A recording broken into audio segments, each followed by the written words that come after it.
ওই দিন যে গাছগুলা নার্সারি থেকে কিনেছিলাম, আসলে সেই গাছগুলো আমি কোথায় লাগালাম আজকের ভিডিওতে সেটা দেখাবো। আসসালামু আলাইকুম প্রিয় ভিউয়ার্স, আমার সাথে থাকবেন, তাহলে আমি দেখাতে পারবো আপনাদেরকে কোন কোন জায়গায় আসলে গাছগুলো লাগানোর জন্য আমি সিলেক্ট করলাম। অর্থাৎ আমার বিল্ডিংয়ের সামনের যে প্লেসটা আছে সেই সামনের প্লেস অর্থাৎ পন সাইডে পুরাটাই আমি কিন্তু গাছ লাগানোর জন্য সিস্টেম করে রেখেছি। কিন্তু এই জায়গাটা কিন্তু গাছ লাগানোর মতো করে রেডি করা হয় নাই, কারণ এখানে আরও পর্যাপ্ত মাটি গোবর এগুলো দিতে হবে। তো সামান্য একটু জায়গা আমি কিছুটা মাটি দিয়েছি, সেখানে গাছগুলো লাগিয়েছি। তবে আরও কিছু গাছ কিন্তু আমি ছাদে নিয়ে গেছি। তো ভিডিওটা লাস্ট পর্যন্ত দেখলে আপনারা দেখতে পাবেন। যেমন এই কর্নারে আমি 2টা পেঁপে গাছ আর মাইক ফুল গাছ এবং কি জবা ফুল গাছটি আমি লাগিয়ে দিয়েছি। তবে জবা ফুল গাছের পাতাগুলো গরু খাই ফেলছে, তো বাঁচে কিনা জানা, বাঁচবে আশা রাখি, কারণ এখানে অনেক শিকড় আছে, গাছটা অনেক পরিপক্ক বলে মনে হচ্ছে। আর এই কর্নারে আমি মাধবীলতা 2টাই লাগিয়ে দিয়েছি।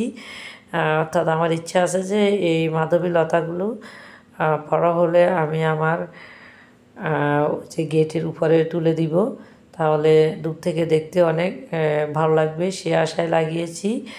তো বাকিটা দেখা যাক।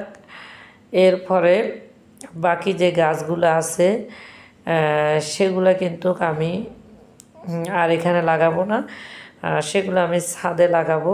তো চলুন আপনাদেরকে ছাদে নিয়ে যাই। হ্যাঁ, এখন আমি যে কামরাঙ্গা গাছটা নিয়েছিলাম, এখানে কিন্তু 4-5টা কামরাঙ্গা ছিল, সেগুলো কিন্তু ছিঁড়ে ফেলা হয়েছে।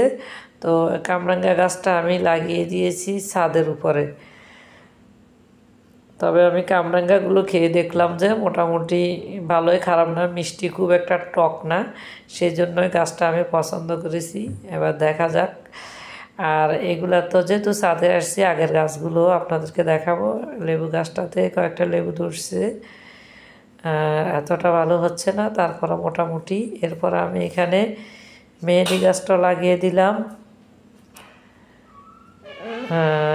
এই যে দেখুন, এটা হচ্ছে মেহেদি গাছ, আমি ড্রামের মধ্যে এগুলা লাগিয়েছি, কারণ আমার যে জায়গাগুলোতে গাছ লাগানোর কথা সেগুলোতেও মাটি দিতে পারি নাই, রেডি করতে পারি নাই।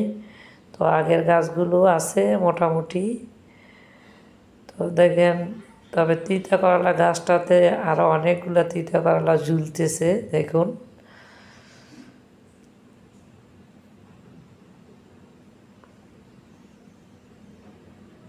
ছোট বড় মিলে আরও অনেকগুলো কিন্তু তিতা করলা গাছে আসছে। তো এখন সর্বশেষ গাছটি যেটা হচ্ছে বেলি ফুল গাছ, সেটাও আমি ছাদে লাগিয়েছি, কারণ আমার বাসার বারান্দা একটা বেলি ফুল গাছ আছে, এটা আমি ছাদে লাগালাম। এখানে আরও কিছু ফুল গাছ আছে, যদিও অনেক ফুল গাছ আমার নষ্ট হয়ে গেছে। তো এগুলার সাথে আমি বেলি ফুল গাছটাও একটা ড্রামের মধ্যে লাগিয়ে দিলাম। দেখা যাক কি হয়। তো আল্লাহ হাফেজ, সবাই থাকবেন। পরবর্তীতে গাছগুলা অবস্থা জানিয়ে আবার ভিডিও করব।